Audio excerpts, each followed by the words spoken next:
Bismillahirrahmanirrahim. Assalamualaikum warahmatullahi wabarakatuh. Subhanal malikil quddus, subhanal malikil quddus, subhanal malikil quddus, subhanal malikil hayyil qayyum, alladzi la yanamu wa la yamutu wa la yafutu huwa abada. Subbuhu quddus rabbuna wa rabbul malaikati warruh, semuanya subhanallah walhamdulillah wa la ilaha illallah wa la ilaha illallah wa la ilaha illallah wallahu akbar. Allahumma sholli wa sallim wa barik wa karim ala habibina wa syafi'ina wa qurrati a'yunina sayyidina wa maulana Muhammad wa ala alihi wa sahbihi wa barik wa sallim ajma'in, amma ba'd.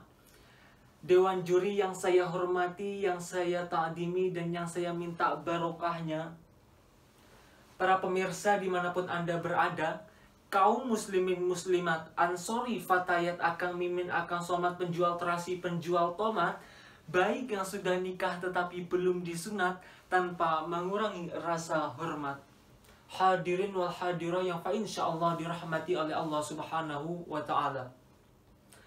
Makan donat tengahnya bolong, ketemu lagi sama Fendi dong. Di dalam sebuah negara yang maju, atau kalau masyarakat Purwokerto mengatakan berflower, berbeda lagi dengan masyarakat Blitar yang mengatakan berkembang, pasti memiliki sumber daya manusia yang tinggi. Sumber daya manusia yang tinggi ini tidak akan bisa muncul karena tidak memiliki sebuah aset bangsa yang dimiliki di dalam sebuah negara. Maka apabila membahas tentang aset bangsa, pasti yang terlintas di dalam benak pikiran kita tak jauh-jauh dari sosial budaya. Betul, tak jauh-jauh dari ekonomi politik. Benar, padahal peran pemuda juga turut andil dalam mengambil aset bangsa yang dimiliki di dalam sebuah negara. Maka jika ditanya mengapa harus pemuda, maka jawabannya adalah sebab pemuda masih memiliki rasa emosi yang kuat dan bersemangat. Maka tak heran jika di antara kita apabila mendengar kata pemuda, pasti yang terbayangkan di dalam pikiran kita adalah sosok yang terlihat hebat dan bersemangat. Bahkan Rasul Shallallahu Alaihi Wasallam pun pernah menyampaikan pesan kepada para sahabat. Ketika itu saya belum lahir, apalagi kalian belum berojol. Rasul Shallallahu Alaihi Wasallam mengatakan bahwa ketika beliau mengajarkan ajaran agama Islam, maka kaum pemuda lah yang mendukung dakwah beliau. Sedangkan dari golongan tua malah menentang dan menolak secara mentah-mentah dakwah yang diajarkan oleh baginda Rasulullah Shallallahu Alaihi Wasallam. Maka kalau kata Bang Roma Irama, berpesannya seperti ini. Oi pemuda, marilah berakhlak mulia, yang tampangnya boleh gaul, tapi akhlak harus mantun. Oi pemuda, jangan tinggalkan ibadah, karena Rasul sudah berpesan agar kita tak terhasut bisikan setan. Ma'asyiral muslimin dimanapun Anda berada, di dalam Al-Quran Allah subhanahu wa ta'ala menyebutkan kata pemuda fil lugatil arabiyah dengan bahasa Arab, yaitu disebut dengan kata fata. Pun anak cucu cicit beserta perangkatnya, yaitu seperangkat alat sholat dibayar tunai, yaitu seperti al-fityatu, fatayani, fityan, dan fatayat. Walaupun dalam hal ini fatayat diartikan sebagai pemudi, namun menurut saya masih bisa dikategorikan sebagai kaum pemuda. Allah subhanahu wa ta'ala menyebutkannya sebanyak 8 kali. Di Quran surah apa saja? Di dalam Quran surah Yusuf, Al-Kahfi, Al-Anbiya, dan An-Nisa. Oleh karenanya, peran pemuda masih diperhatikan secara khusus oleh ajaran agama Islam. Untuk membentuk karakter pemuda yang berintelektual tinggi, berwawasan luas dengan landasan ajaran agama Islam yang berciri khas ukhuwah Islamiyah, ukhuwah wataniyah, ukhuwah insaniyah yang tidak asal membid'ah-bid'ah, apalagi visi foya, misi foya, visi misi foya-foya, don't play bosku ah. Maka terdapat berapa faktor? Nilai 10. Berapa? Ini 2. Yang pertama dari segi eksternal. Dari segi eksternal maksudnya apa? Maksudnya adalah faktor yang ada di luar dari dalam diri seseorang pemuda. Saya ambil contoh seperti yang sangat penting adalah peran keluarga. Mengapa peran keluarga? Sebab setiap manusia yang ada di muka bumi ini sejatinya pasti melewati sebuah pintu, yaitu yang dinamakan dengan pintu kelahiran. Maka setiap bayi yang lahir di muka bumi ini, sejatinya belum mengetahui apa-apa. Maka dari itu, masa depan seorang anak tergantung orang tua sebagai pendidik sang anak. Terutama bagi ibu sebagai al-madrasatul ula, atau yang disebut sebagai sekolah pertama bagi si anak. Anda mau mendidik anak Anda sebagai seorang konglomerat? Boleh dong. Mau Anda didik sebagai seorang miliarder? Boleh dong.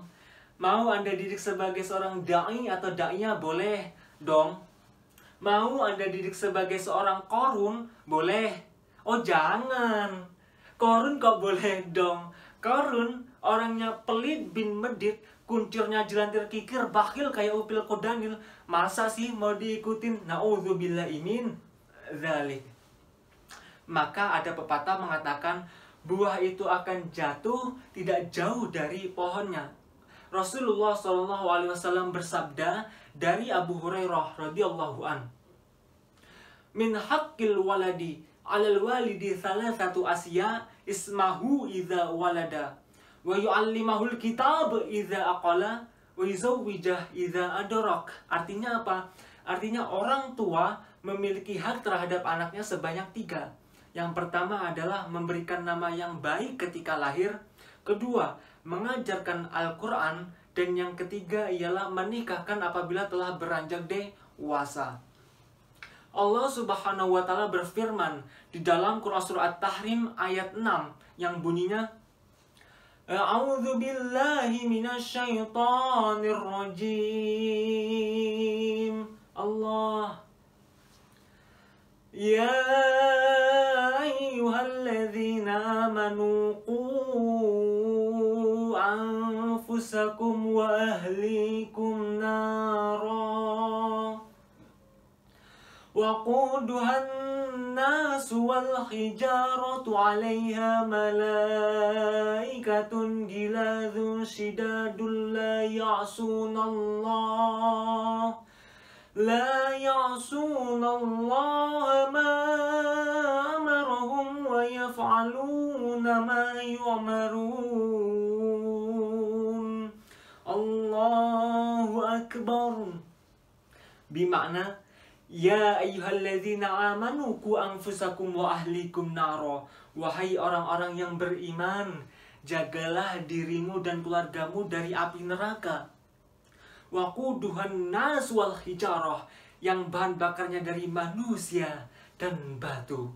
'Alaiha malaikatun giladun shidad, penjaganya malaikat-malaikat yang keras dan kasar. La ya'sunallah, tidak durhaka kepada Allah, ma'amarahum, terhadap apa yang dia perintahkan. Wa yaf'aluna ma yu'marun, dan mereka mengerjakan apa yang diperintahkan oleh Allah Subhanahu wa Ta'ala. Yang kedua, para pemirsa dimanapun Anda berada, adalah dari segi internal. Segi internal berarti faktor yang muncul dari dalam seorang pemuda. Saya mengambil contoh, yaitu betapa pentingnya belajar sebuah ilmu pengetahuan. Ilmu sejatinya terdiri dari 3 huruf. Pertama ain, kedua lam, ketiga mim. Ternyata masing-masing huruf ini melambangkan dari seseorang yang memiliki sebuah ilmu pengetahuan. Huruf ain, kepanjangan dari kata aliyin, derajat yang tinggi. Maka seseorang yang memiliki ilmu pengetahuan oleh Allah Subhanahu wa Ta'ala, derajatnya akan ditinggikan dengan beberapa derajat, baik di dunia maupun di akhirat. Ini sesuai dengan firman Allah di dalam Quran surah Al-Mujadalah ayat 11. Yarfa'illahu alladhina amanu minkum walladhina utul ilma darajat. Allah akan mengangkat derajat orang-orang yang beriman dan orang-orang yang berilmu dengan beberapa derajat. Yang kedua adalah huruf lam. Huruf lam kepanjangannya adalah latif, artinya tulus, pemurah. Maka orang yang memiliki ilmu pengetahuan di dalam hatinya akan selalu lemah lembut kepada sesama manusia. Dan yang terakhir adalah huruf mim, kepanjangan dari kata mulkun, artinya kerajaan. Maka orang yang berilmu digambarkan seperti seorang raja yang memimpin sebuah kerajaan, dan raja tersebut disegani oleh rakyatnya. Akibat apa? Akibat kecerdasan yang dimiliki oleh seorang raja karena adanya ilmu pengetahuan. Ma'asyiral muslimin dimanapun Anda berada, maka orang-orang yang sukses di zaman ini adalah orang-orang yang pada masa mudanya disibukkan dengan belajar ilmu pengetahuan. Sebagai contoh, Syekh Yusuf Al-Qaradawi. Beliau ketika muda tidak bermain petak umpet. Beliau ketika remaja belajar di Universitas Al-Azhar Kairo di Mesir dengan predikat summa cum laude. Nah, zaman sekarang boro-boro predikat summa cum laude, pas ditanya, lu mau kuliah di mana? Dijawabnya nih, gua udah nggak lanjut kuliah nih bro. Ditanya lagi, lah kenapa dah lu nggak lanjut kuliah? Dijawabnya begini, lah ngapain dah gue kuliah? Daripada pusing-pusing mikirin ilmu, mending gue open PP, open paid promote di TokTok, pakai baju seksi, bopong kayak sapi. Na'udzubillahi min dzalik. Inilah dua pesan yang saya sampaikan kepada para pemirsa. Semoga bermanfaat fid dini, fid dunya wal akhirah. Unzur ma qala wa la tanzur man qala. Lihatlah apa yang dikatakan, jangan melihat siapa yang mengatakan. Assalamualaikum warahmatullahi wabarakatuh.